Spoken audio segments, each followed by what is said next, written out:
Michael Ohana, bonjour. Bonjour. Merci de nous recevoir. Vous êtes le cofondateur et président de CrossKnowledge. Comment se déroule votre implantation sur le marché américain? En fait, l'implantation de CrossKnowledge est assez récente aux États-Unis, c'était pendant cet été. Par contre, ça faisait environ 3 ans qu'on l'a préparé. Et on l'a préparé en notamment permettant à toutes nos solutions à la fois de contenu, puisqu'on a 17 000 cours, qui soient disponibles en américain, qui est une langue différente du british, que nos technologies, notamment la technologie de LMS et de Rapid Learning, puissent elles aussi être disponibles pour le marché américain, et d'avoir une structure d'accompagnement au niveau du support des utilisateurs, de conseils à nos clients au local.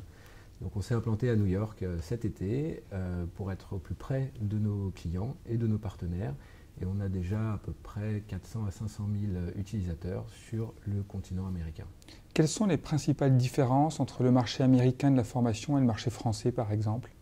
Il y a une très grosse différence, c'est que, étant réglementé en France, il y a des contraintes en termes de qualité. Pour être reconnu comme étant de la formation au sens des organismes paritaires, il faut avoir une certaine sophistication dans la pédagogie, dans l'accompagnement, dans la structuration finalement d'un dispositif de formation. Et c'est quelque chose de bien plus sophistiqué que ce qui est disponible aujourd'hui aux États-Unis, qui n'ont pas cette contrainte légale. Et au final, c'est probablement ce qui nous donne aujourd'hui une très forte confiance dans notre stratégie américaine, parce que finalement, nos produits sont perçus comme des produits de qualité et de sophistication bien supérieure à ce que le marché américain a l'habitude d'utiliser, du fait qu'ils n'ont pas cette contrainte réglementaire. Quel a été l'accueil en France de la CrossKnowledge Academy? La CrossKnowledge Academy, ça a été un de nos grands lancements d'il y a maintenant 1 an et demi, 2 ans, puisqu'on a décidé de permettre à tous nos clients de venir se former chez nous gratuitement.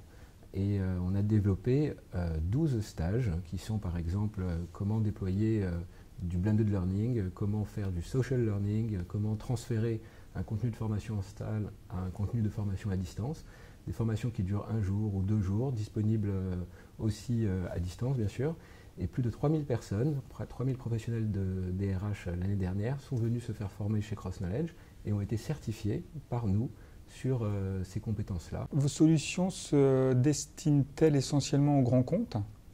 Non. On a commencé par les grands comptes, donc CrossKnowledge est généralement connu pour les grands comptes, et aujourd'hui, par exemple en France, c'est plus de 80% du CAC 40 qui utilisent nos solutions. Mais on a aussi développé des solutions pour les PME et maintenant aussi pour les individus. Le social learning et le mobile learning sont-ils des tendances de fond selon vous? Oui, tout à fait.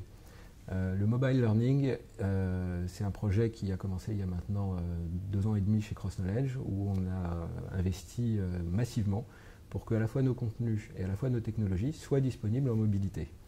Et les formats et la pédagogie sont un peu différents, parce que quand on utilise le doigt pour naviguer, tout le processus cognitif change, les durées changent, la vidéo reprend beaucoup plus d'impact.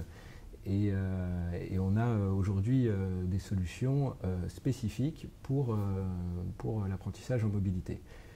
Quant au social learning, il permet d'étendre l'expérience d'apprentissage et de recréer finalement des interactions, soit à l'intérieur du groupe, soit avec le formateur, qui nous permet, et ça c'est très important pour nous, de déployer quelque chose auquel on croit beaucoup, qui est le 70-20-10, et que finalement l'apprentissage formel, qui ne représente que 10% de l'apprentissage. Ça, c'est les modules de e-learning traditionnels, tels qu'on les connaît.